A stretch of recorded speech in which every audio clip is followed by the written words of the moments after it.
I think that makes it a lot easier is when you have a very clear avatar person that you're looking for. And I always tell people is like, the copy of your ad impacts very much who's you're gonna come to your ad and who you're attracting to. So I think a lot of people can just benefit out of this specific golden nugget is just make sure you're writing your ads specifically for the person that you're looking Yeah. for.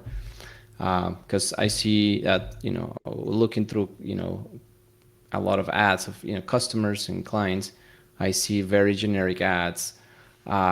And I think this angle that you have of, specific people with specific situations, it really, the job really connects to them. And that's what Yeah. I guess is making it easier for you to bring in these people and not spend a lot of money, because most companies I've seen that are growing, they need to spend around 500 a month just on ads to grow.